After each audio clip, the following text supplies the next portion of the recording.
తురై అనే వ్యక్తి Adipatla police station Sriram Nagar వాస్తవ్యుడు ఆదిపట్ల పిఎస్ నందు వచ్చి ఎర్లీ మార్నింగ్ 11th రోజు ఎర్లీ మార్నింగ్ 1:32 మధ్యలో కొంతమంది వ్యక్తులు తన ఇంటిలోకి ప్రవేశించి వాచ్మెన్ తర్వాత అతని కంపెనీలో వర్క్ చేసినటువంటి ఒక వ్యక్తిని తాళ్ళతో బంధించి కొట్టి వాళ్ళ దగ్గర నుంచి మొబైల్ ఫోన్ లాక్కొని మెయిన్ డోర్ని బ్రేక్ చేసి దోపిడీ చేయాలని ఒక ఉద్దేశంతో సీసీటీవీలను కూడా డ్యామేజ్ చేసి ఇలాంటి ప్రయత్నం చేశారని చెప్పేసి ఆదిపట్ల పోలీస్ స్టేషన్లో మనకి ఫిర్యాదు ఇవ్వగా ఇమీడియట్గా మనం అది ఒక కేసు రిజిస్టర్ చేసి సెక్షన్స్ 395 342లో ఒక కేసు రిజిస్టర్ చేయడం జరిగింది. తర్వాత అక్కడ ఉన్నటువంటి క్లూస్ ఆధారంగా దాని యొక్క గ్రావిటీని తెలుసుకొని ఇమ్మీడియట్గా SHO ఆదిపట్ల రాఘవేందర్ రెడ్డితో ఒక క్రైమ్ టీమ్ని SI కృష్ణ టీమ్ని ఇమ్మీడియట్గా ఏర్పాటు చేసి దీని మీద మళ్ళీ క్రైమ్ ట్రాకింగ్ అనేది ఒకటి చేయడం జరిగింది. ఇందులో మనకి ఉన్నటువంటి క్లూస్ ఆధారంగా ఈరోజు చింతలకుంట KS బేకరీ మనసలిపురం లిమిట్స్లో మళ్ళీ సమావేశమైనటువంటి ఈ అఫెండర్స్ని మొదటగా 15 మంది వ్యక్తుల్ని మనం ఈ బేకరీ నందు ఈరోజు అప్రహెండ్ చేయడం జరిగింది. ఈ కేసు యొక్క వివరాలకు వెళ్తే భోగిని జంగయ్య అనే వ్యక్తి బ్రాహ్మణపల్లి ఆదిపట్ల PS లిమిట్స్లో బ్రాహ్మణపల్లి అనే ప్లేస్లో ఉంటూ అతని స్నేహితులైనటువంటి శేఖర్ రెడ్డి మహమూద్ ఈ ముగ్గురు కలిసి ఎలాగైనా సరే ఈజీగా డబ్బు సంపాదించాలని చెప్పేసి వాళ్ళు ఫ్రీక్వెంట్గా ఇంటరాక్ట్ అవుతున్న సమయంలో తుర్కయంజియాల్లో ఉన్నటువంటి తుర్మన్ తురై అనే ఒక చెన్నై బిజినెస్ మ్యాన్ చాక్లెట్ వ్యాపారి అతని ఇంట్లో భారీగా నల్ల డబ్బు 950 కోట్ల వరకు భారీగా నల్ల డబ్బు ఉందన్న ఇన్ఫర్మేషన్ ఆ ఇంట్లో పనిచేస్తున్నటువంటి పాత వాచ్మెన్ ద్వారా విషయాలు తెలుసుకొని అది ఎలాగైనా కాజేయాలన్న ఉద్దేశంతో ఒక సూపర్స్టిషియస్ బిలీఫ్స్తో ఒక పూజారిని కాంటాక్ట్ చేయడం జరుగుతుంది. ఆ పూజారిని కూడా ఆ ఇంటి దగ్గరికి తీసుకొచ్చేసి వెక్కి చేయించి నిజంగానే ఆ ఇంట్లో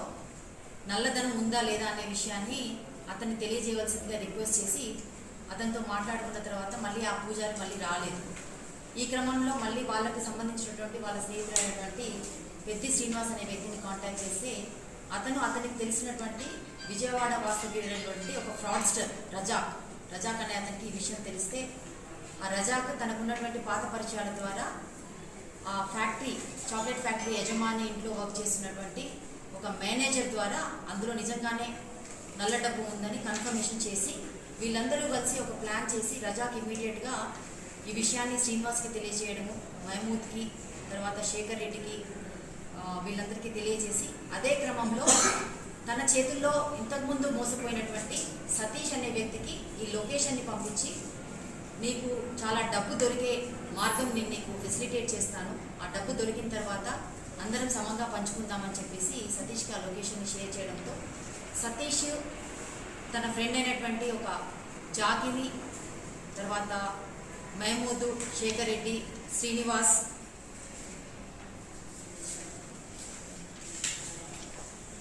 జంగయ్య వీళ్ళందరూ మళ్ళీ ఆ ఇంటికి వచ్చి రెక్కీ చేసి ఓల్డ్ సిటీకి సంబంధించినటువంటి ఒక 8 మంది వ్యక్తుల్ని హైర్ చేసుకొని వారి ద్వారా ఈ ఆపరేషన్ని చేయాలని చెప్పేసి ఒక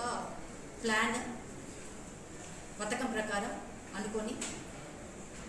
ముందుగా 4వ తారీఖు ఆ ఇంటిలోకి ఈ ఓల్డ్ సిటీ నుంచి తీసుకొచ్చినటువంటి ఎవరైతే హైర్ చేసినటువంటి 8 మంది వ్యక్తులు ఉన్నారో వాళ్ళందరితోటి ఆ ఇంట్లోకి ప్రవేశింపచేయటట్టుగా చేసి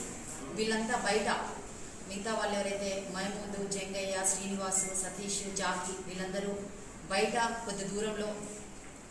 వేచి ఉంటూ వీళ్ళందరినీ లోపలికి పంపించి లోపల చూసినప్పుడు అక్కడ CCTVs ఉండడము తర్వాత లోపల డోర్స్ లాక్ వేసి అవి కొంచెం వీళ్ళకి ఫెసిలిటేట్ చేస్తున్నట్టుగా లేకపోవడం వల్ల దాని నుంచి వాళ్ళు మళ్ళీ విత్డ్రా అయిపోయి వెనక్కి రావడం అనేది జరిగింది. తర్వాత మళ్ళీ వీళ్ళంతా ఒక హోటల్కి వెళ్ళి అక్కడ మళ్ళీ ఒకసారి మాట్లాడుకొని మళ్ళీ తర్వాత ప్లాన్ చేసుకుందామని చెప్పి అక్కడి నుంచి డిస్కస్ అయిన తర్వాత ఏ విధంగా కూడా పోలీస్ కంప్లైంట్ అనేది రిపోర్ట్ కావడం ద్వారా మళ్ళీ వాళ్ళకి కొంచెం బలం పెరిగి మళ్ళీ ఎలాగైనా ఈ ఆపరేషన్ చేయాలి ఈ టాస్క్ చేయాలని చెప్పేసి మళ్ళీ 11వ తారీఖు ఎర్లీ మార్నింగ్ మళ్ళీ సేమ్ టీము బయట ఈ 5 వ్యక్తులు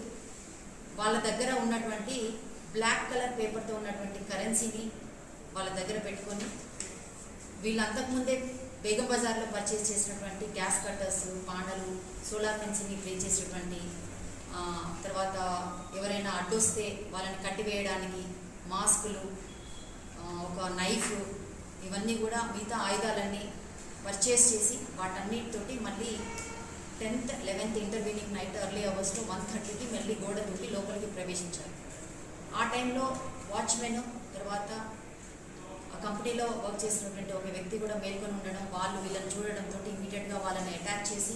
వాళ్ళని తాళ్ళతో బంధించి వాళ్ళని కొట్టి వాళ్ళ దగ్గర నుంచి ఫోన్ లాక్కొని మెయిన్ డోర్ని బ్రేక్ చేయాలని చెప్పేసి ప్రయత్నిస్తున్న క్రమంలో ఆ ఇంటిలో ఉన్నటువంటి వాళ్ళు ఆల్రెడీ అంతకుముందు వీళ్ళకి అనుమానంగా ఉంది కాబట్టి సీసీటీవీలు చూస్తున్నప్పుడు ఇటువంటి విషయం గమనించి ఇమీడియట్గా డయల్ 100తో కాల్ చేయడంతో దానికి సమీపంలో ఉన్నటువంటి పెట్రోలింగ్ కారు సైరన్ వేసుకుంటూ రావడంతో అక్కడి నుంచి ఇమీడియట్గా వాళ్ళు గ్రూప్ అంతా పారిపోయారు. ఇది ఒక ఎంఓ చూసినట్లయితే ఈ యజమాని ఇంట్లో చాలా నల్ల డబ్బు ఉంది, దాన్ని ఎలాగైనా కాజేయాలి అనే ఉద్దేశంతో ఇప్పటివరకు 15 మందిని అదుపులోకి తీసుకున్నాము. ఇందులో ఇంకా చాలామంది అబ్స్కాండింగ్లో ఉన్నారు. వాళ్ళని కూడా త్వరలో అదుపులోకి తీసుకొని విచారిస్తాము.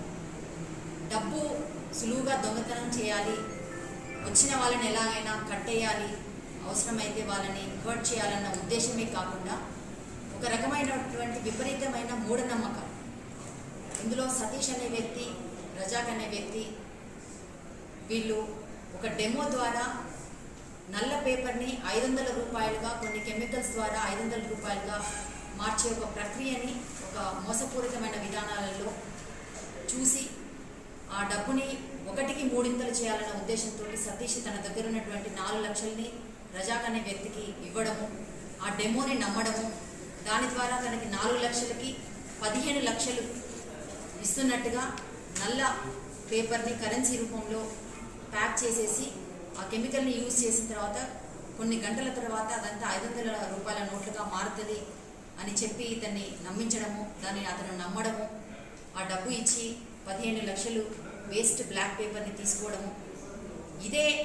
నల్ల డబ్బుని మళ్ళీ ఈ దొంగతనం చేసిన తర్వాత అక్కడ దొరికినటువంటి డబ్బుని కంపెనీ యజమాని ఇంట్లో దొరికినటువంటి డబ్బుని తీసుకొని మళ్ళీ అక్కడికి వెళ్ళి యాక్చువల్ మనీ ప్లేస్లో మళ్ళీ ఈ నల్ల కరెన్సీని పెట్టి అక్కడ కొన్ని పూజలు నిర్వహిస్తే అది డబ్బుగా మారుతుంది. ఈ పూజలు చేస్తున్న క్రమంలో ఇంట్లో వాళ్ళు ఒకవేళ మేల్కొన్నట్లయితే వాళ్ళని తాళ్ళతో కట్టి బంధించి హర్ట్ చేయడానికి కూడా వెనకాడకూడదన్న ఒక విచిత్రమైన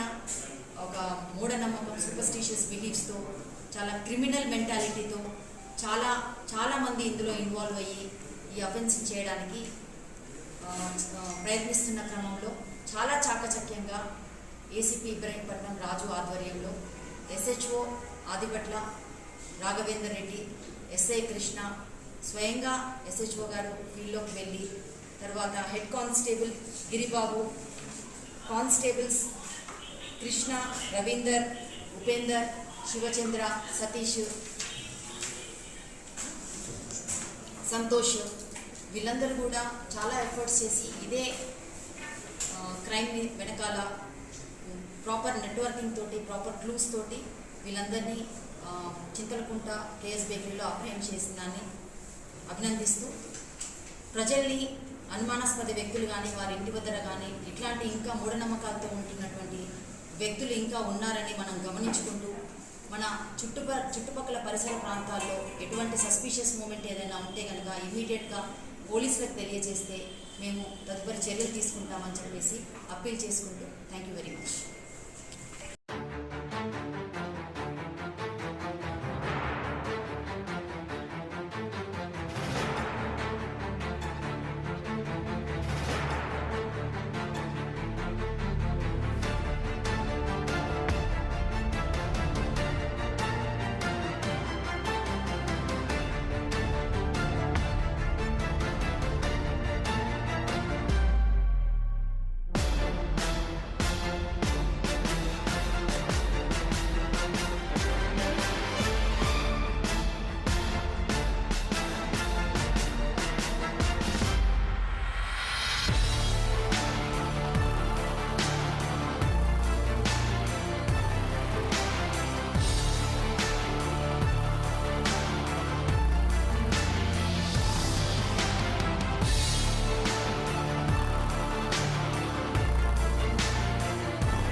sorry ass DJ.